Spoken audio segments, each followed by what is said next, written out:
펜타곤이 발칵 뒤집혔습니다. The raw uranium. 보고서 하나가 Iran 올라왔죠. accused Israel of sabotage. 우리가 모르는 And 나라가 now, 움직이고 after years of 있습니다. covert 그들의 전작권은 여전히 미완이었지만 행동은 누구보다 완전했습니다.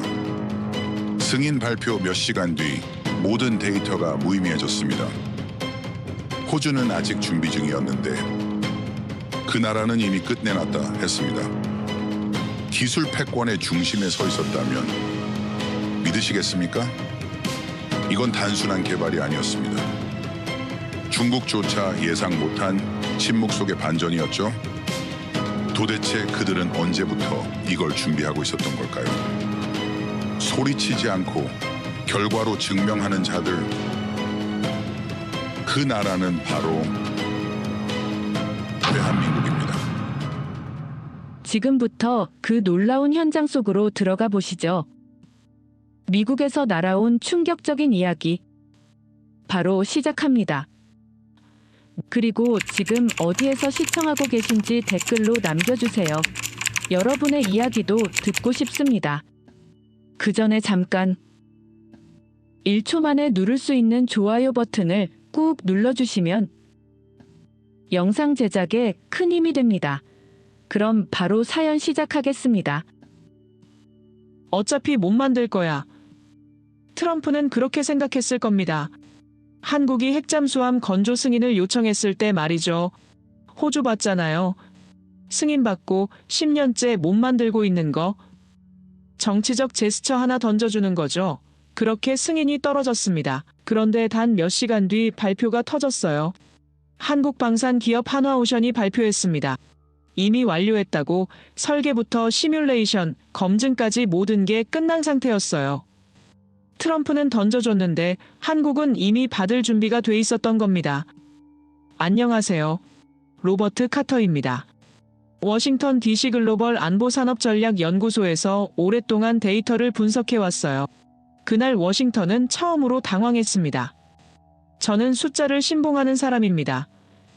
감정은 배제해야 한다고 배웠어요. 데이터만이 진 시간이 필요할 거라고, 트럼프의 승인은 정치적 제스처일 뿐이라고 말이에요. 그날 아침이었습니다. 제 조수가 사무실로 뛰어들어왔어요. 숨을 헐떡이며 태블릿을 내밀었죠. 긴급 속보라고 했습니다. 저는 화면을 봤어요. 그리고 손이 멈췄습니다. 한화오션, 한국의 방산 기업이었어요. 극비리의 핵추진 잠수함 시뮬레이션을 완료했다고 발표한 겁니다.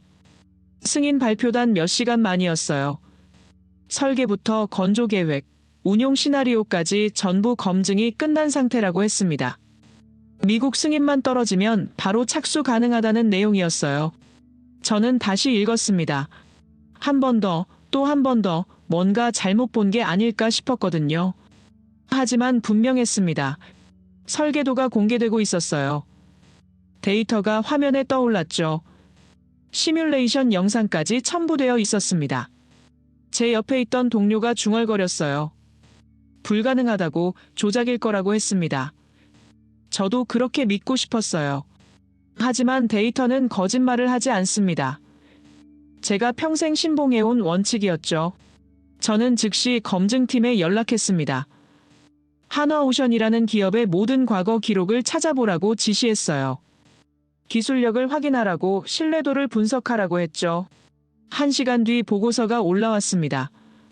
한화오션은 한화그룹 계열사였어요. 한국의 주요 방산 기업 중 하나였죠. 조선 기술력은 세계적이라고 나와 있었습니다. 하지만 핵추진 잠수함은 다른 차원의 문제였어요. 그건 최첨단 기술의 집약체였으니까요. 제 전화가 울리기 시작했습니다. 백악관에서였어요. 국방부에서도 연락이 왔고 동맹국 정부들도 전화를 걸어왔죠. 모두가 같은 질문을 던졌습니다. 이게 정말 가능한 일이냐고, 한국이 정말 준비를 끝낸 거냐고 물었어요. 저는 대답할 수 없었습니다. 제 20년 경력이 20년이라고 말하고 있었지만 한국은 지금 당장이라고 보여주고 있었으니까요. 제 데이터는 불가능을 말하는데 현실은 완료를 증명하고 있었습니다. 회의실로 불려갔어요. 긴급 안보 회의였습니다. 15명의 고위 관계자들이 모여 있었죠. 모두가 저를 쳐다봤습니다. 설명을 요구하는 눈빛이었어요. 저는 프로젝터를 켰습니다. 한화오션의 발표 자료가 화면에 떠올랐어요. 그들이 공개한 설계도였습니다. 시뮬레이션 데이터였죠. 저는 한 장 한 장 넘겼습니다. 침묵이 흘렀어요. 누구도 말하지 않았죠. 한 관계자가 물었습니다. 검증이 가능하냐고. 저는 고개를 끄덕였어요. 가능하다고 하지만 시간이 필요하다고 답했죠. 그는 한숨을 쉬었습니다. 시간이 없다고, 전 세계가 지켜보고 있다고 말했어요. 저는 그날 밤 사무실에 남았습니다. 제 보고서를 다시 꺼내봤어요. 최소 20년 소요라고 적힌 그 문장을요. 그리고 천천히 그 종이를 구겼습니다. 휴지통에 던졌어요. 20년 경력, 단 한 번도 틀린 적 없던 제 분석이 완벽하게 빗나간 순간이었습니다. 하지만 저는 알아야 했어요.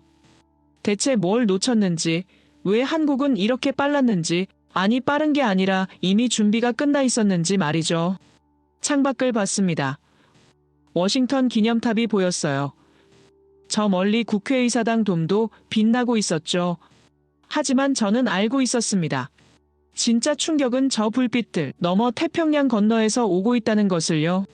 트럼프는 던져줬다고 생각했지만 한국은 이미 받을 준비를 다 해놨던 겁니다. 30년간 거부당하는 동안 그들은 조용히 준비하고 있었어요. 그리고 승인이 떨어지는 순간 세상에 보여준 거였죠. 저는 새 파일을 열었습니다. 제목을 적기 시작했어요. 한국 긴급 재분석. 우리가 놓친 변수들. 하지만 저는 이미 예감하고 있었습니다. 이건 시작에 불과하다는 것을요. 대체 어떻게 이게 가능한 겁니까? 회의실에서 누군가 물었습니다. 저도 같은 질문을 던지고 있었어요. 한국은 30년간 거부당했습니다. 그런데 승인 나온 그날 바로 완료 발표를 했죠. 이건 상식적으로 말도 안 되는 일이었어요. 저는 파헤쳐야 했습니다. 진실을요. 숨겨진 이야기를요. 한화오션이라는 기업이 대체 무엇이며 어떻게 이런 준비를 해낼 수 있었는지 알아야 했죠. 제 팀에 지시를 내렸습니다. 한국 방산 산업의 모든 자료를 가져오라고, 지난 30년간의 기록을 전부 뒤지라고 했어요. 보고서들이 쌓이기 시작했습니다. 한국 조선산업 현황, 방산기술발전사, 핵추진 잠수함 관련 연구 기록들이었어요. 저는 밤새 그 자료들을 읽었습니다. 커피를 5잔이나 마셨죠. 그리고 패턴을 발견하기 시작했어요. 한국은 포기하지 않았습니다. 거부당한 뒤에도요. 1993년 첫 요청이 막혔을 때 그들은 조용히 기초 연구를 시작했어요.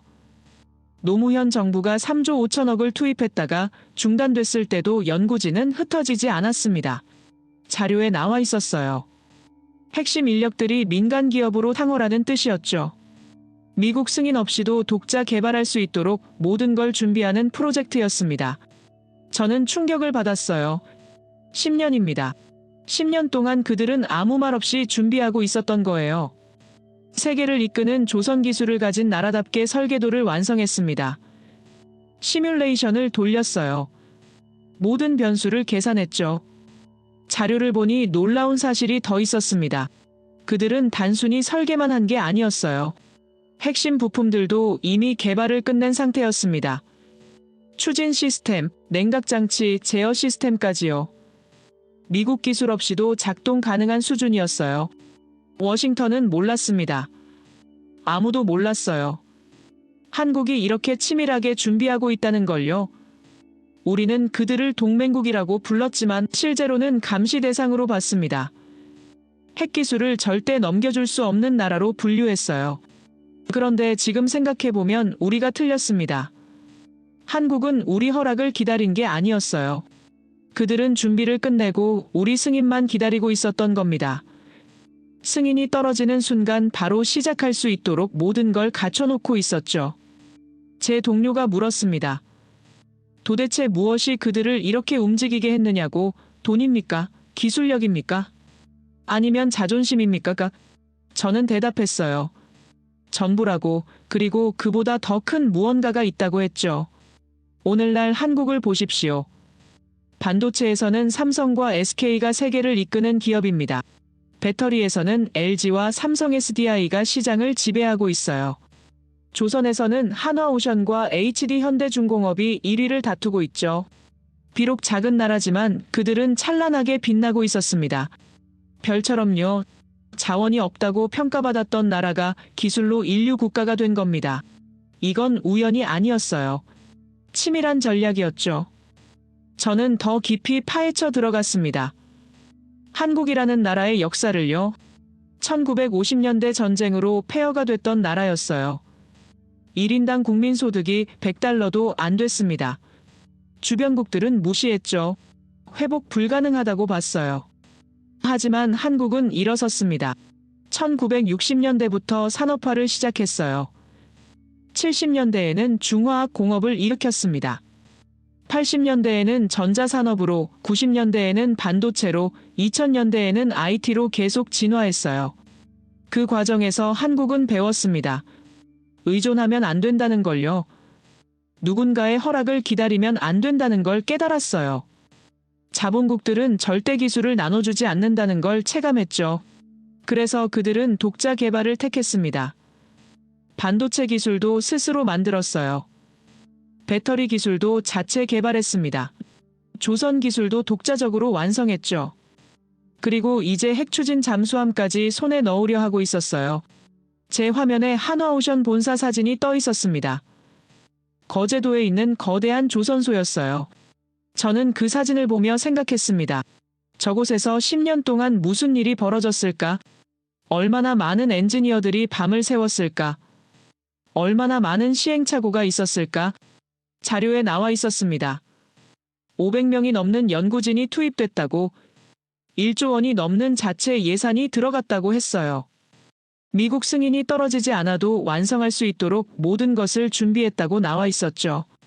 이건 도박이었습니다. 엄청난 도박이었어요. 승인이 영원히 안 떨어질 수도 있었으니까요. 1조 원이 물거품이 될 수도 있었습니다. 하지만 그들은 했어요. 믿었던 겁니다. 언젠가 기회가 올 거라고요. 그리고 그 기회가 2025년에 왔습니다. 트럼프의 승인이었어요. 한국은 30년을 기다렸습니다. 하지만 막상 승인이 떨어지자 단 몇 시간 만에 준비 완료를 선언했죠. 세상은 놀랐지만 그들은 당연하다는 듯이 움직였어요. 저는 호주 파일을 다시 열어봤습니다. 비교해보고 싶었거든요. 호주는 2021년 승인을 받았어요. 미국, 영국과 함께 오커스 동맹을 맺었습니다. 핵기술을 직접 이전받기로 했죠. 하지만 2025년 지금까지 호주는 건조에 들어가지 못했습니다. 예산이 문제였어요. 기술 인력이 부족했습니다.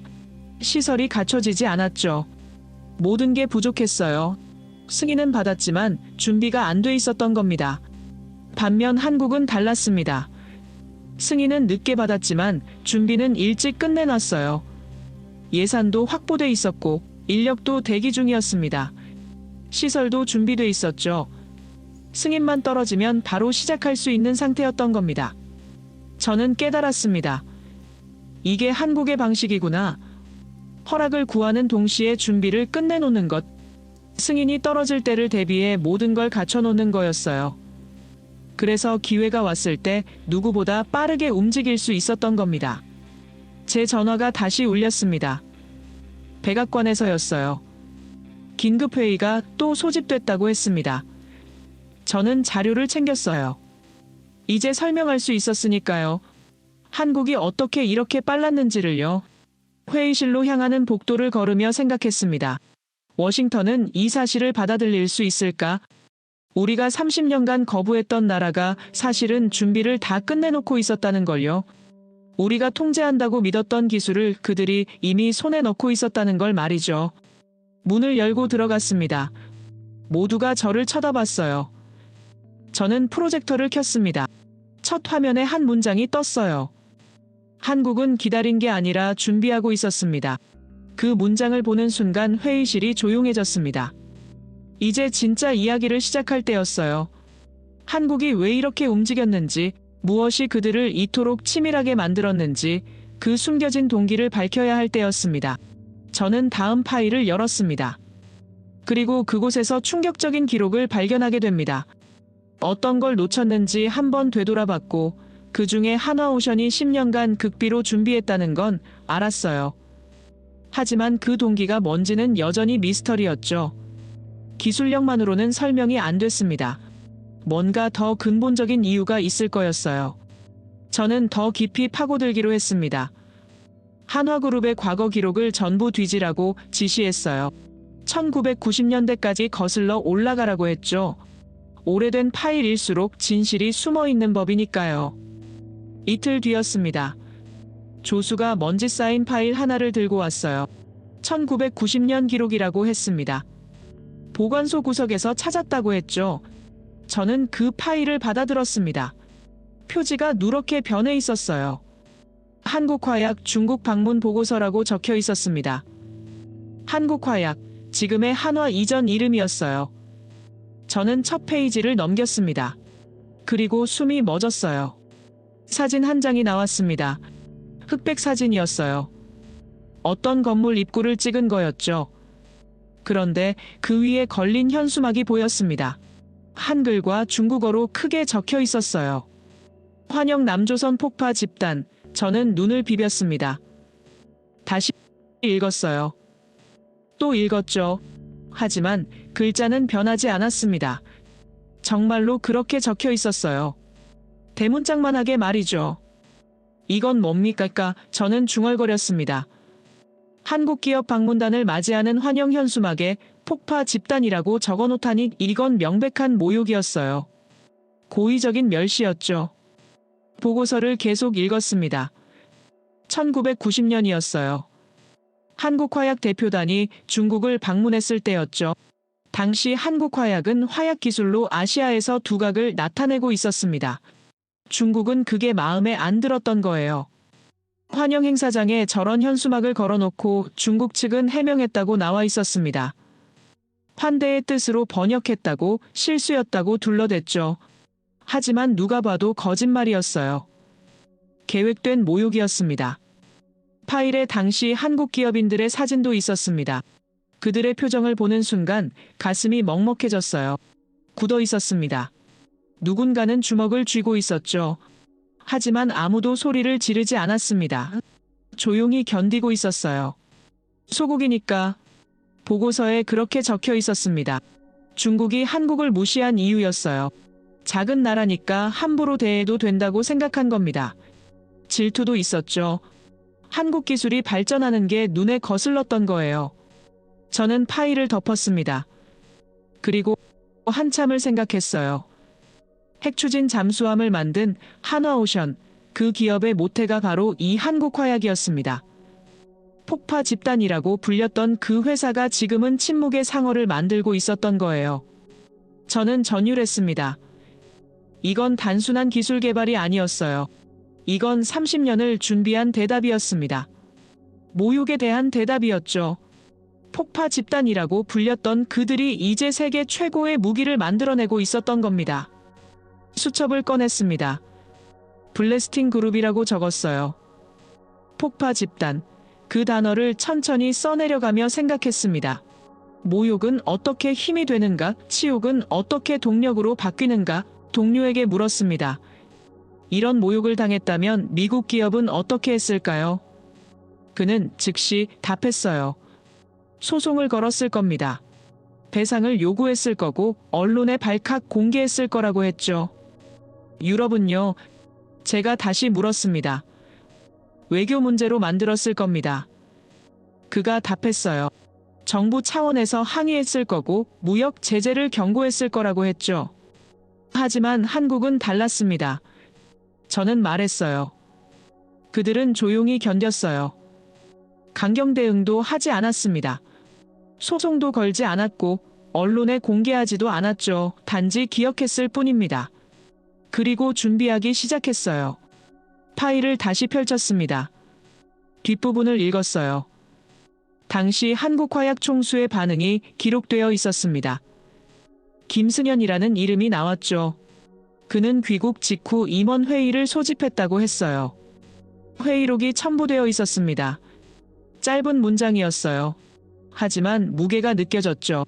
조용하게 남조선 폭파 집단의 풍격을 보여줘라. 그게 그가 한 말의 전부였습니다. 저는 그 문장을 몇 번이나 읽었습니다. 조용하게, 풍격을, 이 두 단어가 핵심이었어요. 분노하지 말고, 소란 피우지 말고, 성을 만들기 위해서였죠. 하지만 기술은 버리지 않았습니다. 오히려 더 발전시켰어요. 제 화면에 한화그룹 연역이 떠 있었습니다. 1990년대부터 2000년대까지의 기록이었어요. 그런데 보면 볼수록 이상한 점을 발견했습니다. 뭔가 일관된 패턴이 있었어요. 방산 부문에 막대한 투자를 하고 있었습니다. 다른 사업부는 이익을 추구하는데 방산만은 달랐어요. 손해를 감수하면서도 기술 개발에 돈을 쏟아부었죠. 왜 그랬을까요? 저는 이제 알 것 같았습니다. 이건 복수였어요. 하지만 폭력적인 복수가 아니었습니다. 이건 기술로 하는 복수였죠. 성과로 하는 대답이었어요. 조용하지만 압도적인 증명이었습니다. 폭파 집단이라고 불렸던 회사가 이제는 세계 최고 수준의 방산 기업이 되어 있었어요. 모욕을 당했던 화약 기술이 이제는 최첨단 무기 시스템으로 진화해 있었죠. 저는 사진을 다시 봤습니다. 1990년 그 현수막을요. 환영 남조선 폭파 집단, 그 모욕적인 글자들을요. 그리고 생각했습니다. 30년이 지난 지금 누가 웃고 있을까? 중국은 그때 한국을 무시했습니다. 소국이니까 괜찮다고 생각했어요. 하지만 그 소국이 지금은 핵추진 잠수함을 만들고 있었습니다. 중국도 갖지 못한 기술을 손에 넣으려 하고 있었죠. 저는 파일을 닫았습니다. 그리고 새 파일을 열었어요. 제목을 적기 시작했습니다. 모욕의 에너지 한국은 어떻게 치욕을 동력으로 바꿨는가? 하지만 이야기는 여기서 끝나지 않았습니다. 제가 발견한 건 빙산의 일각이었어요. 모욕은 시작이었습니다. 진짜 놀라운 건 그 다음이었죠. 그들이 그 모욕에 어떻게 대답했는지가 중요했어요. 창밖을 봤습니다. 워싱턴의 하늘은 여전히 흐렸어요. 하지만 저는 알고 있었습니다. 곧 밝은 진실이 드러날 거라는 것을요. 한국이 30년간 준비해온 대답이 무엇인지 밝혀질 거라는 것을 말이죠. 수첩을 펼쳤습니다. 메모를 적기 시작했어요. 1990년 모욕, 조용한 결심, 30년 준비, 그리고 마지막 줄에 적었습니다. 이것은 복수가 아니라 증명이다. 저는 다음 파일을 열 준비를 했습니다. 그 증명이 무엇인지 확인할 차례였어요. 폭파 집단이 어떻게 풍격을 보여줬는지 알아볼 시간이었죠. 손이 떨렸습니다. 기대와 두려움이 섞인 떨림이었어요. 왜냐하면 저는 예감하고 있었습니다. 다음 이야기가 더 충격적일 거라는 것을요. 한국이 준비한 대답이 상상을 뛰어넘을 거라는 것을, 그리고 그 대답 앞에서 워싱턴이 또다시 당황하게 될 거라는 것을 말이죠. 조용하게 풍격을 보여줘라. 그 한 문장이 전부였습니다. 하지만 그 한 문장이 30년을 움직였어요. 저는 다음 파일을 열었습니다. 1990년대 중반 이후의 기록이었죠. 그리고 놀라운 변화를 발견하기 시작했어요. 먼저 이름이 바뀌었습니다. 1990년대 중반이었어요. 한국화약에서 한화로 사명을 변경했죠. 화약이라는 단어를 지운 겁니다. 폭파 집단이라는 오명을 벗어던지려는 시도였어요. 하지만 이건 단순한 이미지 쇄신이 아니었습니다. 제가 데이터를 분석해보니 더 깊은 의도가 있었어요. 화약 기술은 버리지 않았습니다. 오히려 더 발전시켰죠. 이름만 바꾼 게 아니라 정체성 자체를 혁명적으로 재설계한 거였어요. 그리고 2000년대 초반입니다. 충격적인 진실이 드러났어요. 한화가 세계 불꽃 축제를 시작한 겁니다. 서울 여의도에서 열린 국제 행사였죠. 처음엔 작은 규모였어요. 하지만 매년 커졌습니다. 저는 축제 관련 데이터를 수집했습니다. 초기 관람객 수십만 명, 2010년대 들어서는 100만 명을 넘어섰어요. 2020년대에는 200만 명 이상이 모였죠. 단순한 이벤트가 아니었습니다. 이건 국가적 행사로 성장하고 있었어요. 하지만 저를 놀라게 한 건 규모가 아니었습니다. 기술이었어요. 매년 새로운 불꽃 기술이 선보였습니다. 더 밝은 색상, 더 정밀한 타이밍, 더 복잡한 패턴들이었죠. 그리고 무엇보다 안전했어요. 불꽃 기술 보고서를 읽었습니다. 한화가 개발한 새로운 화약 배합이 나와 있었어요. 기존보다 30% 더 밝은 빛을 내면서도 위험성은 절반으로 줄였다고 했죠. 이건 단순한 쇼가 아니었습니다. 이건 기술 시연장이었어요. 세계 각국의 불꽃 기업들이 참가했습니다. 미국에서도 왔어요. 유럽에서도 왔죠. 중국 기업도 참가했습니다. 그리고 매번 한화가 우승을 차지했어요. 압도적인 기술력으로 말이죠. 저는 유튜브에서 축제 영상을 찾아봤습니다. 화면 가득 찬란함이 터져 나왔어요. 하늘을 수놓는 불꽃들이었습니다. 사람들은 환호했어요. 아이들은 행복해했죠. 모두가 감탄하고 있었습니다. 환영 남조선 폭파 집단, 그 모욕적인 현수막이 떠올랐습니다. 그리고 지금 화면 속 찬란함이 보였어요. 저는 소름이 돋았습니다. 이건 대답이었어요. 가장 완벽한 대답이었죠. 폭파 집단이라고 불렸던 그들이 이제는 세계에서 가장 아름다운 불꽃을 만들고 있었습니다. 모욕을 찬란함으로 바꿔버린 겁니다. 치욕을 예술로 승화시킨 거였어요. 하지만 이건 끝이 아니었습니다. 제가 더 깊이 파고들자 놀라운 사실이 드러났어요. 불꽃 축제는 표면이었습니다. 진짜 비밀은 물밑에 있었죠. 투자 지표를 분석했습니다. 한화그룹의 연구개발비를 추적했어요. 2000년대 초반부터 급증하기 시작했습니다. 특히 방산 부문이 그랬어요. 매년 수천억 원이 투입되고 있었죠. 이상했습니다. 불꽃 축제에 쓰는 돈보다 훨씬 많았어요. 대체 어디에 쓰는 겁니까? 저는 의문이 들었습니다. 공개 자료만으로는 알 수 없었어요. 뭔가 숨겨진 프로젝트가 있을 거였죠. 제 조수가 흥미로운 정보를 가져왔습니다. 한화그룹 계열사 중 하나인 한화오션이 2010년대 중반부터 대규모 시설 투자를 했다는 거예요. 거제도 조선소를 확장했다고 했죠. 표면적으로는 일반 선박 건조 시설이었습니다. 하지만 데이터를 자세히 보니 이상한 점이 있었어요.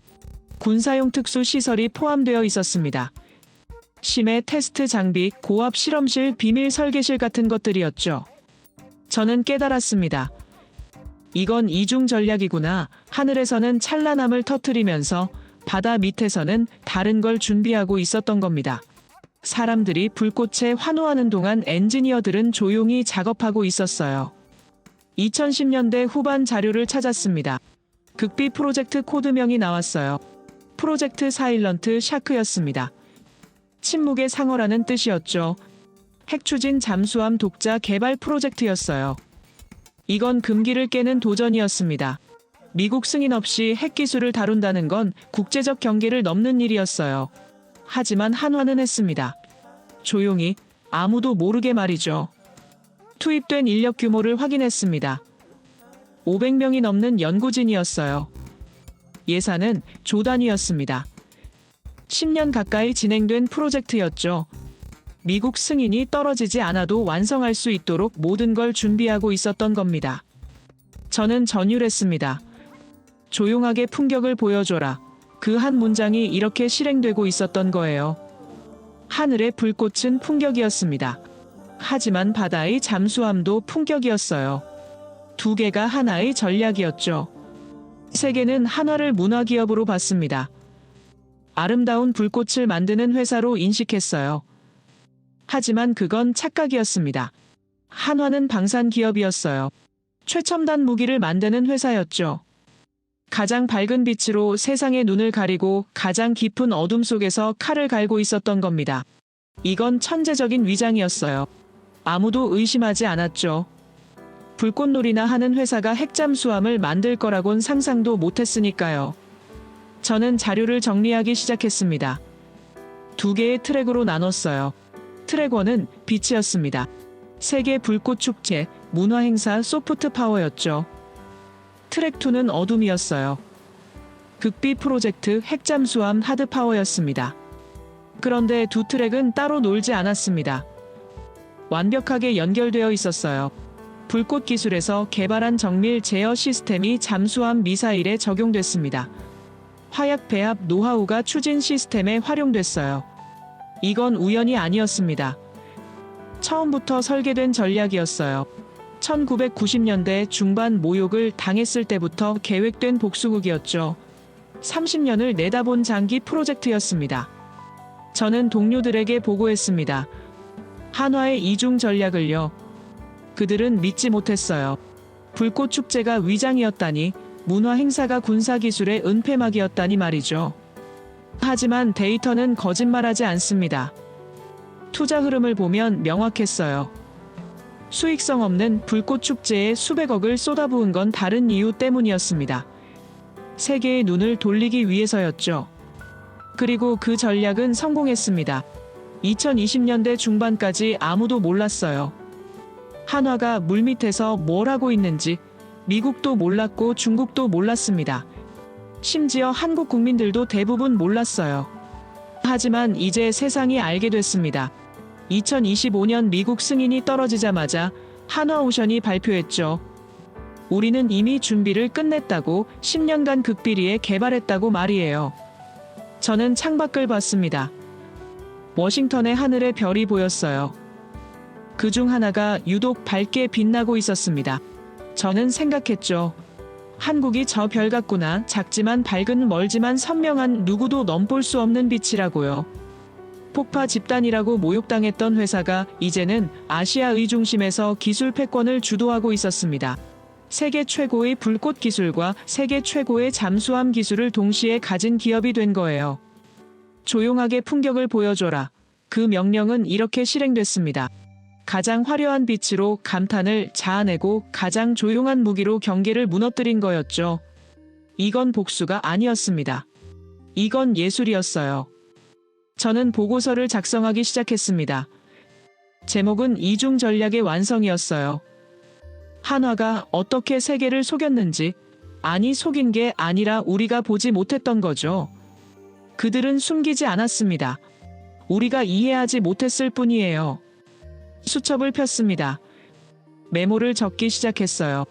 트랙 1B, 트랙 2 어둠. 그리고 마지막 줄에 적었습니다. 두 개가 하나다. 이게 한국의 방식이다. 조용하지만 압도적인 진명이다. 다음 이야기가 궁금해졌습니다.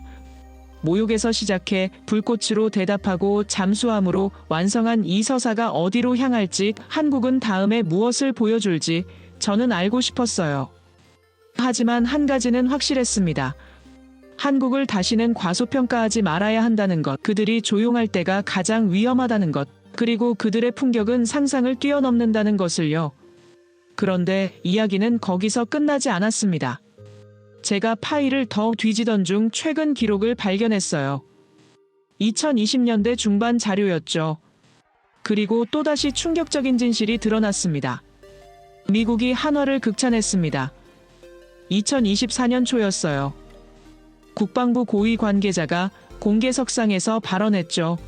한화의 방산 기술이 세계 최고 수준이라고, 특히 자주포와 다연장 로켓 시스템이 뛰어나다고 인정했어요. 저는 그때 자료를 봤습니다.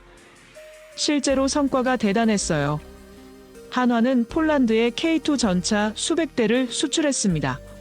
호주에는 AS9 자주포를 팔았죠. 중동 국가들과도 대규모 계약을 체결하고 있었어요.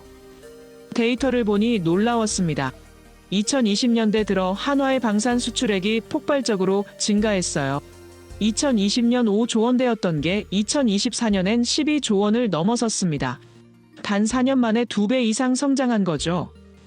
이건 단순한 성장이 아니었습니다. 한화는 아시아의 중심에서 방산 강국으로 부상하고 있었어요. 미국과 유럽의 전통 강자들과 어깨를 나란히 하고 있었죠. 어떤 분야에서는 그들을 넘어서고 있었습니다. 그런데 바로 그때였습니다. 중국이 움직인 거예요. 미국이 한화를 극찬하자 즉시 반격에 나섰죠. 보고서에 상세히 나와 있었습니다. 중국이 한화에 압박을 가하기 시작했다고요. 무역 제재를 암시했습니다. 협력 중단을 경고했어요. 핵심 부품 공급을 끊겠다고 위협했죠. 이건 명백한 방해 공작이었습니다. 미국 편을 들지 말라는 경고였어요. 많은 기업들이 이런 상황에서 움츠러듭니다. 저는 수십 개 사례를 봤어요. 중국 시장을 포기할 수 없으니까 타협하는 거죠. 애매한 입장을 취하고 양쪽 눈치를 보는 겁니다. 하지만 김승연은 달랐습니다. 보고서에 그의 반응이 기록되어 있었어요. 내부 회의에서 한 말이라고 했죠. 난 괜찮은데 한국은 건드리지 마라, 못 참는다. 그게 그가 한 말의 전부였습니다. 저는 그 문장을 읽는 순간 숨이 멎었어요. 이건 차원이 다른 이야기였습니다. 자신에 대한 공격은 감수하겠지만 한국에 대한 위협은 받아들일 수 없다는 뜻이었죠. 이건 기업의 이익을 완전히 초월한 발언이었어요. 저는 비교 분석을 시작했습니다. 미국 군산복합체는 어떻게 움직이는지 확인했어요. 록히드 마틴, 보잉, 레이시온 같은 거대 기업들 말이죠. 그들의 행동 원리를 추적했습니다. 데이터가 명확하게 보여줬습니다. 그들은 이익을 따라 움직였어요. 주주 가치가 최우선이었죠. 분기 실적이 중요했고 주가가 곧 성공의 지표였습니다. 국가는 고객이었지 정체성은 아니었어요. 로비 자료를 봤습니다. 미국 방산 기업들은 의회에 엄청난 돈을 쏟아붓고 있었어요. 법안을 통과시키기 위해서였죠. 자신들에게 유리한 계약을 따내기 위해서였습니다. 이건 비즈니스였어요. 냉정한 계산이었죠. 하지만 한화는 달랐습니다. 저는 한화의 투자 패턴을 분석했어요. 이상한 점이 많았습니다. 수익성이 낮은 프로젝트에 막대한 돈을 쏟아붓고 있었죠. 왜 그럴까요? 국가 전략 사업이었기 때문입니다. 당장 돈이 안 되더라도 한국에 필요한 기술이면 개발했어요. 핵잠수함 프로젝트가 대표적이었죠. 10년간 조단위 돈을 쏟아부었지만 수익은 제로였습니다. 미국 기업이라면 절대 안 했을 겁니다. 주주들이 가만히 있지 않았을 거예요. 하지만 한화는 했습니다. 왜냐하면 김승연에게 회사는 곧 국가였으니까요. 사업은 애국이었던 겁니다. 저는 그의 과거 발언들을 찾아봤습니다. 여러 인터뷰 기록이 있었어요. 한 기자가 물었다고 나와 있었죠. 가장 중요한 경영 원칙이 뭐냐고요. 그의 대답이 적혀 있었습니다. 이익보다 믿음, 효율보다 사람. 그게 우리가 지켜야 할 선이라고 했어요. 저는 처음엔 그냥 수사적 표현인 줄 알았습니다. 하지만 아니었어요. 2024년 중국 압박 사건이 증명했습니다. 그는 정말로 그 원칙대로 움직이고 있었어요. 중국 시장을 잃을 수도 있는 상황에서 한국을 선택했죠. 이건 말이 아니라 행동이었습니다. 제 동료가 물었습니다. 도대체 무엇이 그를 이렇게 만드냐고, 돈이 아니라면 뭐냐고요. 저는 대답했어요. 자긍심이라고, 한국인으로서의 정체성이라고 했죠. 이건 서구의 자본주의와는 다른 차원이었습니다. 우리는 주주를 위해 일하지만 그는 국가를 위해 일하고 있었어요. 우리는 분기를 보지만 그는 세기를 보고 있었죠. 저는 더 깊이 파고들었습니다. 한국 재벌들의 역사를 조사했어요. 흥미로운 패턴을 발견했습니다. 그들은 단순한 기업가가 아니었어요. 국가건설자에 가까웠죠. 1950년대 전쟁으로 폐허가 됐던 한국, 1960년대부터 재벌들이 산업화를 주도했습니다. 정부와 함께 움직였어요. 수출로 외화를 벌어들였죠. 국가 경제를 일으켰습니다. 그 과정에서 그들은 배웠습니다. 기업의 성공은 곧 국가의 성공이라는 것을요. 나라가 망하면 회사도 망한다는 걸 체감했어요. 그래서 그들에게 애국은 선택이 아니라 생존이었던 겁니다. 김승연도 그 세대의 후계자였습니다. 그의 부친이 한화를 키울 때부터 그런 정신이 있었어요. 국가와 기업은 하나라는 믿음이었죠. 그 정신이 아들에게 이어진 겁니다. 그래서 그는 중국의 압박 앞에서 쫄지 않았던 거예요. 난 괜찮은데 한국은 건드리지 마라. 이 한마디에 모든 게 담겨 있었습니다.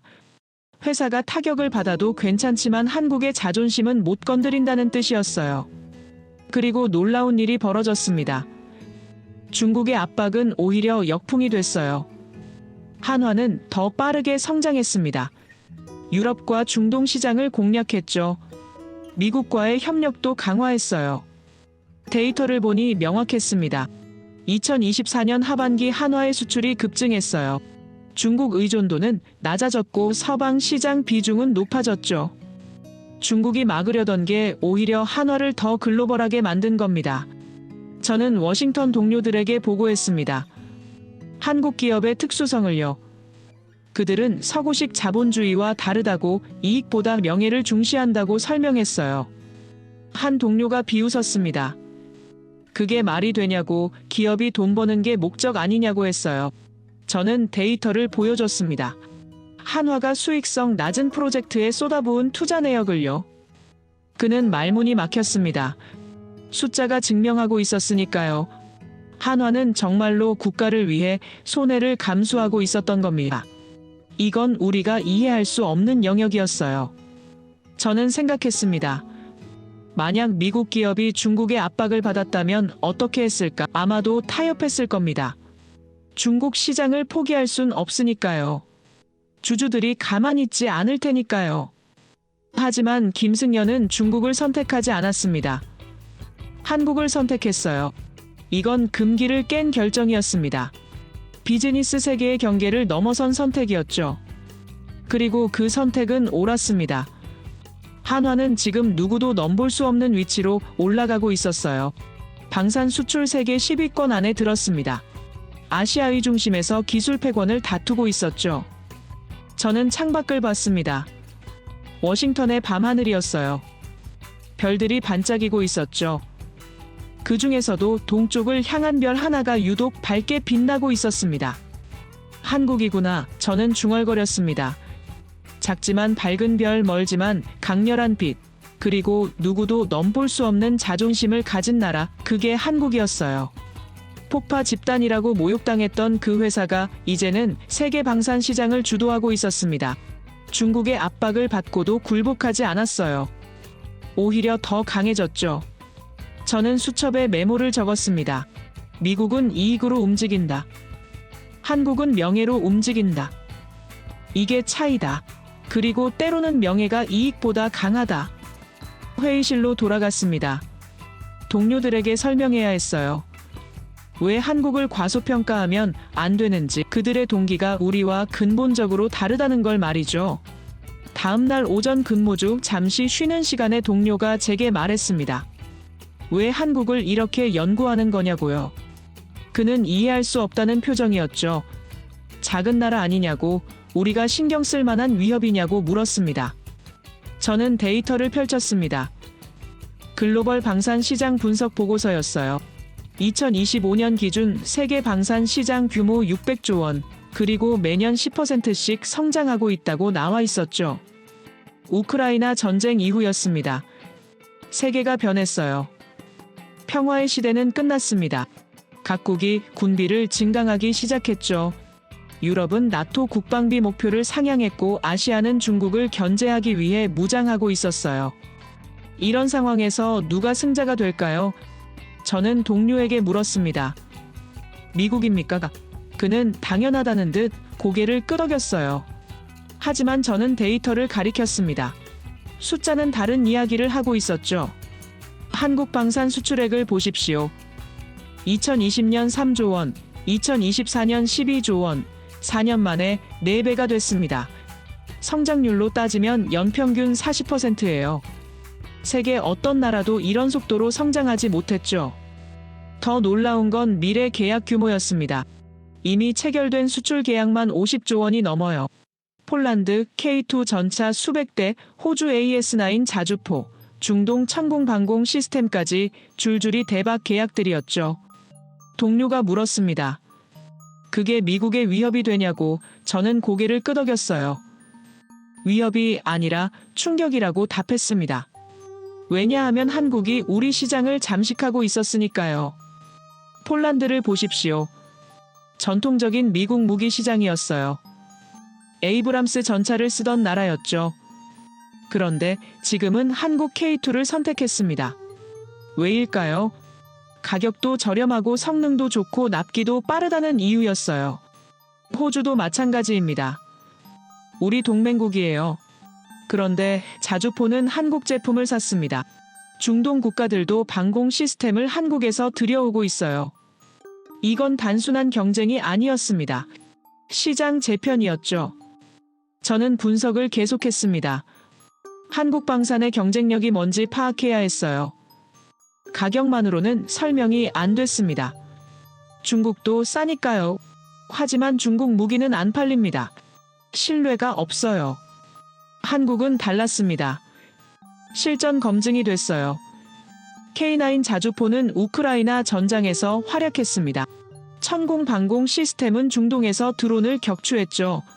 성능이 증명된 겁니다. 게다가 기술 이전도 해줬습니다. 폴란드는 K2를 직접 생산할 수 있게 됐어요. 호주도 자주포 생산 라인을 갖추게 됐죠. 미국은 절대 안 해주는 일이었습니다. 우리는 완제품만 팔아요. 기술은 절대 안 넘겨줍니다. 하지만 한국은 기술까지 나눠줬습니다. 왜일까요? 저는 고민했어요. 단기 이익을 포기하는 건데 말이죠. 그런데 알고 보니 장기 전략이었습니다. 기술 이전을 받은 나라들은 한국 부품에 의존하게 됩니다. 엔진, 포신, 전자장비 같은 핵심 부품은 여전히 한국에서 수입해야 해요. 완제품 한 번 파는 것보다 부품을 평생 파는 게 더 남는 장사였던 겁니다. 저는 감탄했습니다. 이건 우리가 못하는 전략이에요. 의회가 절대 허락 안 합니다. 기술 유출이라고 난리 칠 거예요. 하지만 한국은 국민 합의로 밀어붙였습니다. 장기적 이익을 본 거죠. 동료가 다시 물었습니다. 그래도 미국을 넘을 순 없지 않냐고. 저는 데이터를 하나 더 보여줬어요. 시장 점유율 추이 그래프였습니다. 놀라운 변화가 보였죠. 2020년 한국 방산 수출 세계 순위 9위, 2024년 4위로 뛰어올랐어요. 프랑스를 제쳤고 영국을 추월했습니다. 이 속도면 2, 3년 안에 러시아도 따라잡을 거였어요. 미국은 여전히 1위였습니다. 하지만 격차가 줄고 있었어요. 2020년 미국 시장 점유율 40%, 2024년 35%로 떨어졌죠. 반면 한국은 3%에서 8%로 올랐어요. 이건 추세였습니다. 계속 이렇게 가면 10년 후엔 어떻게 될까요? 저는 시뮬레이션을 돌려봤습니다. 충격적인 결과가 나왔어요. 2035년 한국이 세계 2위 방산 수출국이 될 가능성이 60%였습니다. 동료는 믿지 못했습니다.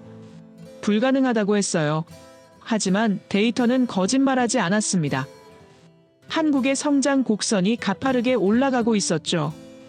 그런데 더 무서운 건 따로 있었습니다. 저는 기술 지표를 분석했어요. 연구개발비 투자 규모를 봤죠. 한국 방산 기업들이 매출의 10% 이상을 R&D에 쏟아붓고 있었습니다. 미국 방산 기업들은 평균 5%예요. 절반 수준이었죠. 왜냐하면 미국은 이미 기술을 가지고 있으니까요. 하지만 한국은 달랐습니다. 계속 개발하고 있었어요. 새로운 무기를요. 한화가 개발 중인 차세대 무기 목록을 봤습니다. 레이저 방어 시스템, 전자기 펄스 무기, 극초음속 미사일까지. 이건 미래 전장을 주도할 기술들이었어요. 특히 눈에 띈 건 무인 전투 체계였습니다.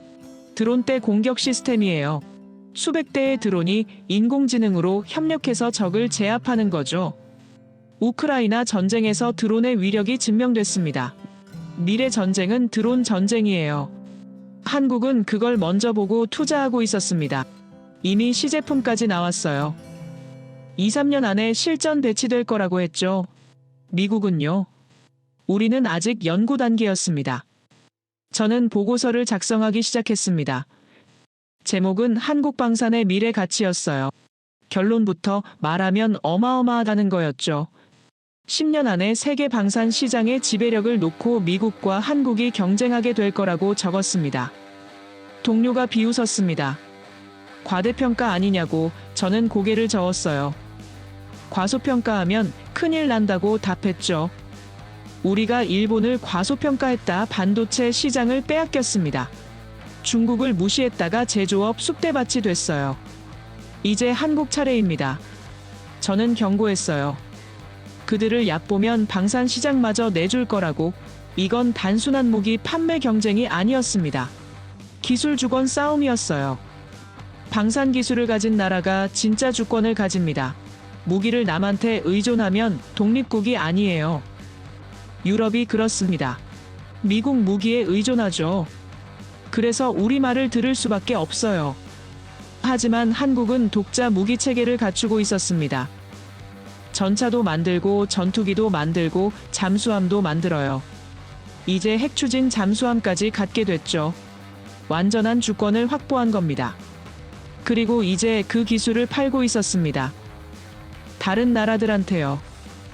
폴란드가 한국 전차를 사면 폴란드는 한국 영향권에 들어갑니다. 호주가 한국 자주포를 쓰면 호주는 한국과 군사동맹이 되는 거예요. 이건 지배력의 재편이었습니다. 군사기술로 세계를 묶는 거죠. 미국이 지난 80년간 해온 방식이었습니다. 그런데 이제 한국도 같은 게임에 뛰어든 거예요. 저는 지도를 펼쳤습니다.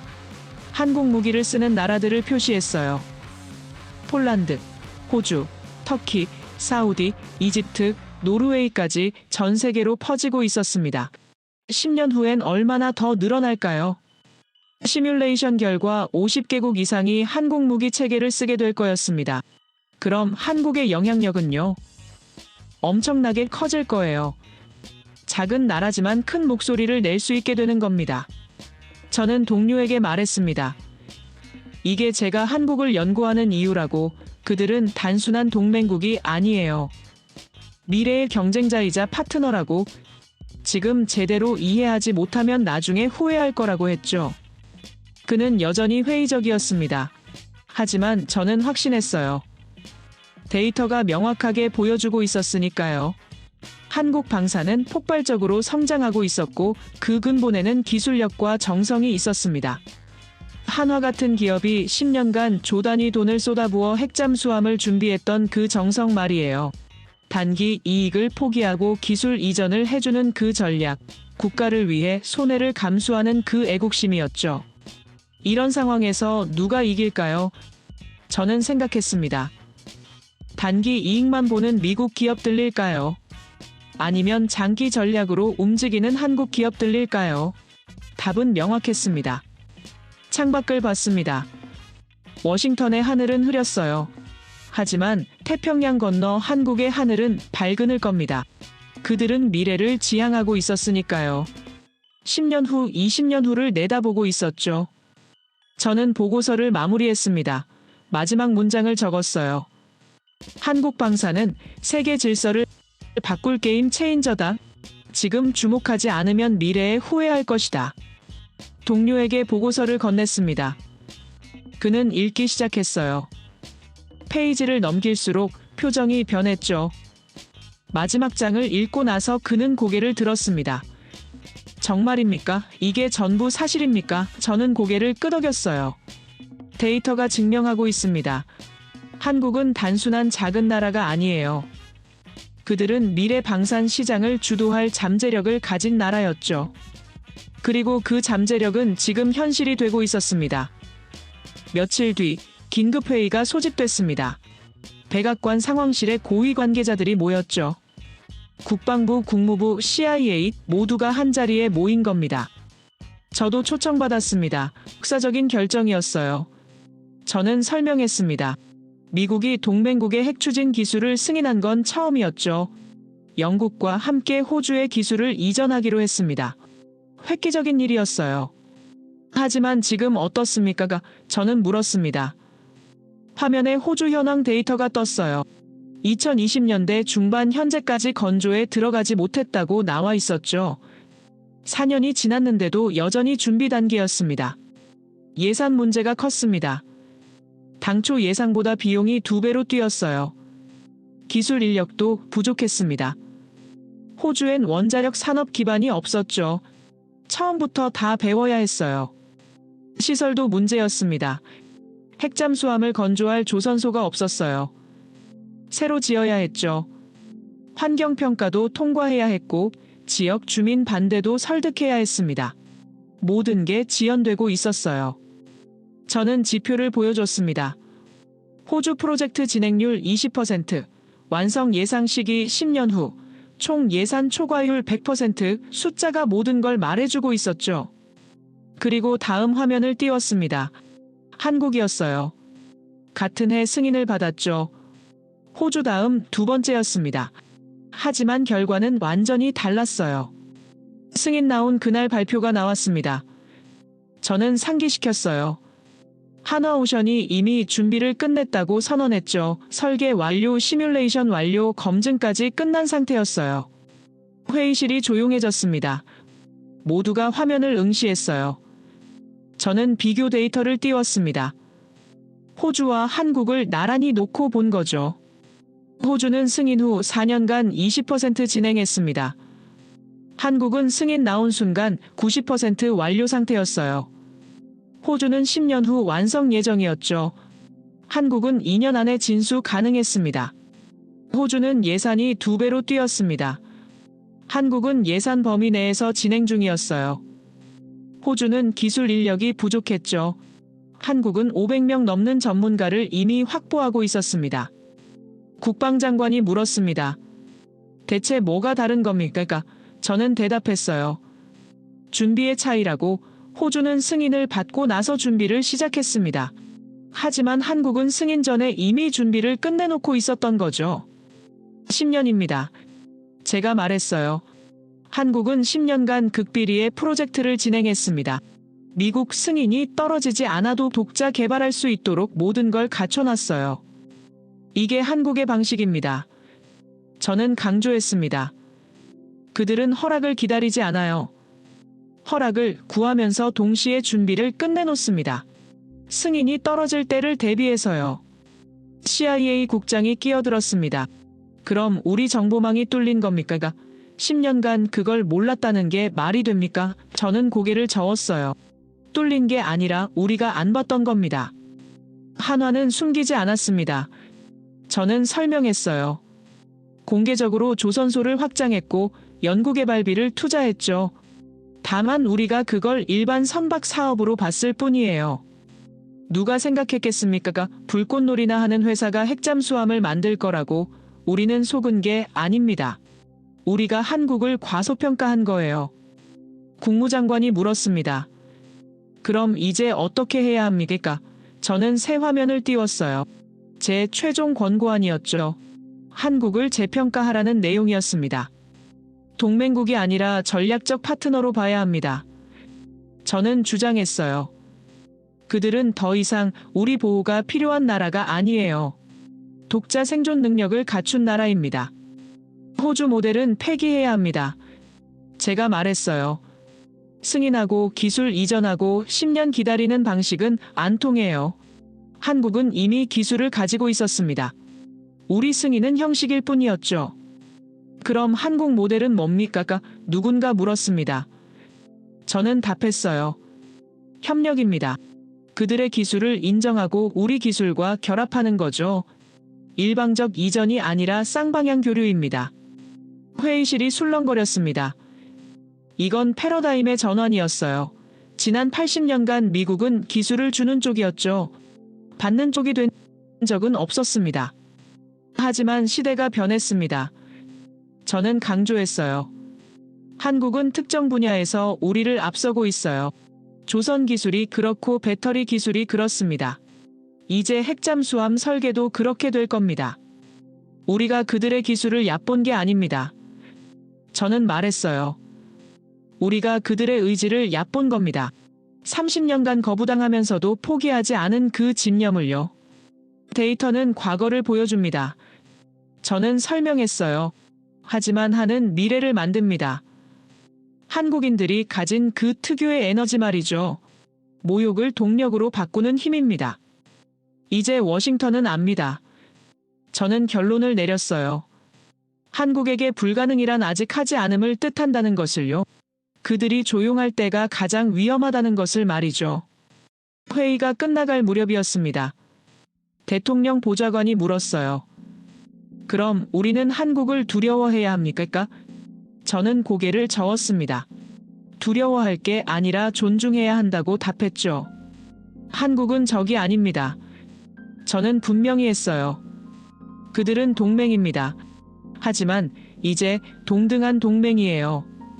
우리가 일방적으로 보호하는 관계가 아니라 서로 협력하는 파트너십입니다. 투표가 진행됐습니다. 제 권고안을 받아들일 것인가? 15명 중 12이 찬성했어요. 한국 재평가안이 통과된 겁니다. 회의실을 나오며 저는 창밖을 봤습니다.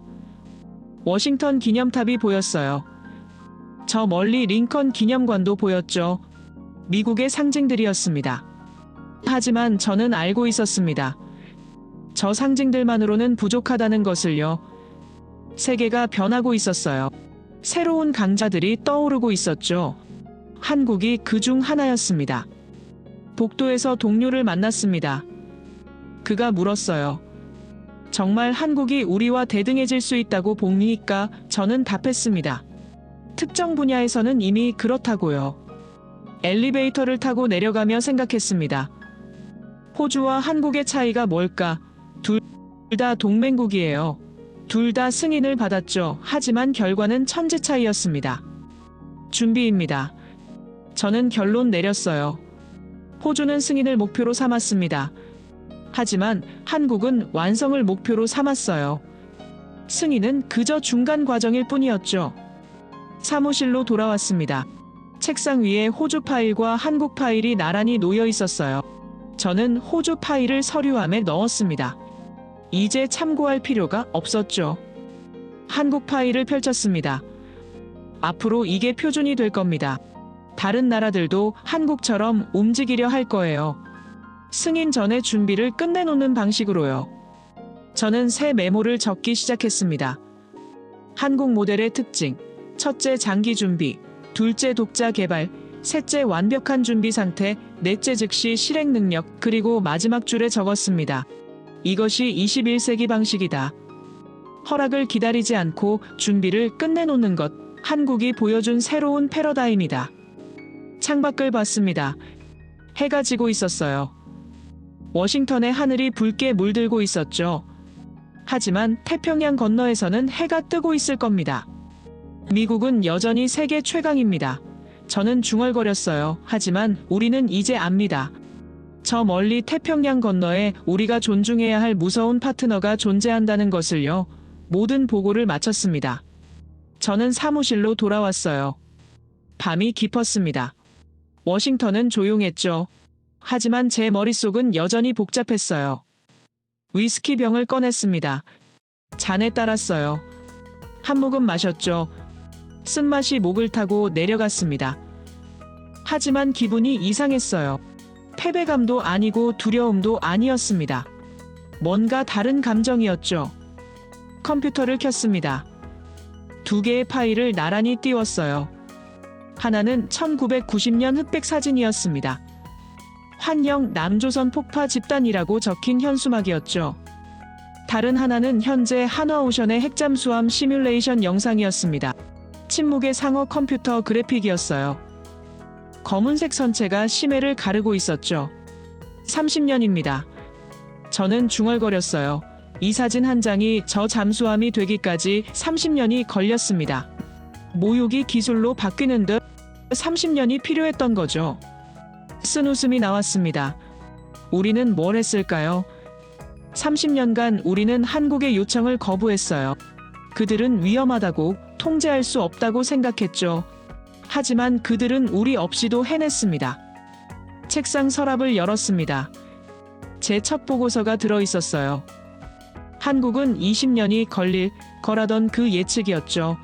저는 그 종이를 꺼내 천천히 구겼습니다. 휴지통에 던졌어요. 분석가로서 저는 실패했습니다.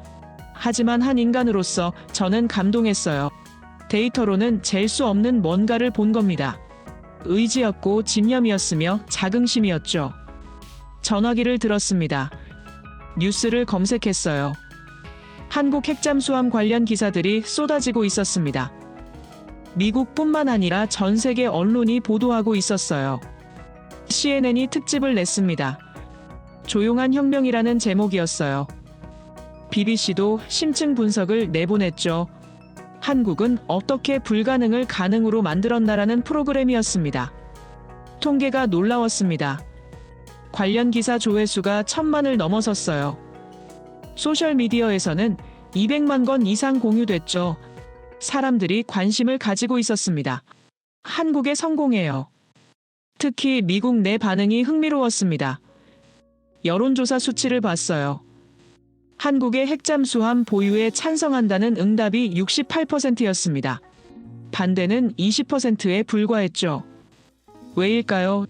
저는 생각했습니다. 미국인들이 왜 한국을 지지할까? 댓글들을 읽어봤어요. 답이 거기 있었습니다. 한국은 믿을 수 있다. 어떤 사람이 썼더군요. 그들은 우리 편이다. 중국을 견제하려면 한국이 필요하다.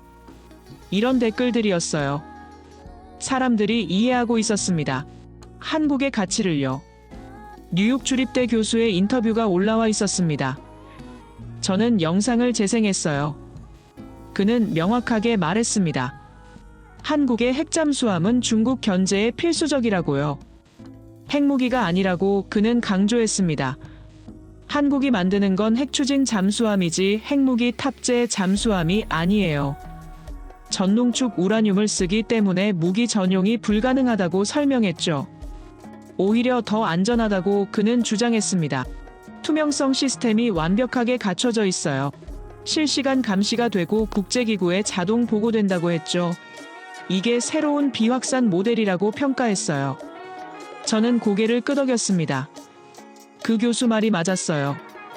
한국은 핵무기를 원한 게 아니었습니다. 그들이 원한 건 동맹으로서의 인정이었고 기술 강국으로서의 존중이었어요. 창밖을 봤습니다. 워싱턴의 밤하늘에 별이 빛나고 있었어요. 문득 생각이 들었죠. 지금 이 순간 한국에서는 누군가 축하하고 있을까? 한화오션 엔지니어들은 어떤 기분일까요? 10년을 극비리에 일했던 그들은요. 승인 소식을 듣고 환호했을까? 아니면 조용히 다음 과제를 준비하고 있을까요? 김승연은 지금 뭘 하고 있을까? 저는 궁금했습니다. 30년 전 모욕을 당했던 그 사람은요. 조용히 품격을 보여주라던 그 명령이 이루어진 지금 무슨 생각을 할까요? 저는 위스키 잔을 들었습니다. 허공을 향해 잔을 들어 올렸어요. 경의를 표하는 겁니다. 한국의 기술자들에게, 포기하지 않았던 기업인들에게, 그리고 30년을 기다렸던 국민들에게요. 건배, 저는 조용히 말했습니다. 당신들이 해냈습니다. 세상이 불가능하다던 걸 가능으로 만들었어요. 데이터가 아니라 의지록, 분석이 아니라 집념으로 말이죠. 잔을 비웠습니다. 그리고 다시 화면을 봤어요. 숫자들이 떠올랐습니다. 200만 조회수, 68% 지지율, 1000만 기사 조회, 수치들이 말해주고 있었어요. 변화가 일어나고 있다는 것을요. 세계가 한국을 다르게 보기 시작했습니다. 더 이상 도움이 필요한 나라가 아니라 함께 협력할 파트너로 인식하고 있었어요. 흐름을 바꾸는 순간이었습니다. 지난 80년간 미국이 일방적으로 기술을 주던 시대가 끝나고 있었어요. 이제는 쌍방향 협력의 시대가 오고 있었죠. 저는 새 파일을 열었습니다. 최종 보고서였어요. 제목을 적기 시작했죠. 조용한 포식자, 그들이 보여준 것, 그리고 우리가 배워야 할 것, 서론을 썼습니다. 한국은 작은 나라지만 큰 교훈을 줬다고, 의존하지 않는 자가 진정으로 강하다는 것을, 조용히 준비하는 자가 결국 승리한다는 것을 증명했다고 적었어요. 본론은 데이터로 채웠습니다. 30년 요청의 역사, 10년 극비 개발의 과정, 한화의 이중 전략, 김승연의 리더십, 모든 걸 정리했어요. 결론을 쓰기 시작했습니다. 한국을 과소평가하지 말라고, 그들이 조용할 때가 가장 위험하다고, 그들의 의지는 어떤 데이터로도 예측할 수 없다고 적었죠. 마지막 문장을 고민했습니다. 뭐라고 끝내야 할까? 저는 키보드 위에 손을 올려놓고 생각했어요. 그리고 천천히 타이핑하기 시작했죠. 절대 한국을 숫자로만 판단하지 마십시오. 그들은 의리의 나라이자 기술의 나라입니다. 그리고 무엇보다 포기를 모르는 국민을 가진 나라입니다. 저장 버튼을 눌렀습니다. 파일명은 코리아 리포트 최종본이었어요. 이 보고서는 워싱턴 전역에 배포될 겁니다. 백악관에도 가고 국방부에도 갈 거예요. 그리고 아마도 역사에 남을 겁니다. 미국이 동맹을 재정의한 순간의 기록으로요. 일방적 보호에서 상호 협력으로 패러다임이 바뀐 순간의 증거로 말이죠. 시계를 봤습니다. 새벽 3시였어요. 밤을 꼬박 샜습니다. 하지만 피곤하지 않았어요. 오히려 상쾌했죠. 진실을 마주한 기분이었습니다. 일어서서 창가로 걸어갔습니다. 워싱턴 기념탑이 보였어요. 조명을 받아 하얗게 빛나고 있었죠. 미국의 자랑이자 상징이었습니다. 하지만 저는 알고 있었습니다. 저 탑만으로는 부족하다는 것을요. 세계가 변하고 있었어요. 새로운 강자들이 떠오르고 있었고 새로운 질서가 만들어지고 있었죠. 태평양 건너 한국에서도 지금쯤 해가 뜨고 있을 겁니다. 새로운 날이 밝고 있을 거예요. 그들에게는 특별한 날이겠죠. 30년 꿈이 현실이 된 날이니까요. 저는 마지막 위스키 한 모금을 마셨습니다. 그리고 다짐했어요. 다시는 한국을 과소평가하지 않겠다고, 그들의 조용함을 나약함으로 보지 않겠다고 말이죠. 폭파 집단이라고 불렸던 회사가 침묵의 상어를 만들어냈습니다. 모욕이 최고의 기술로 완성됐어요.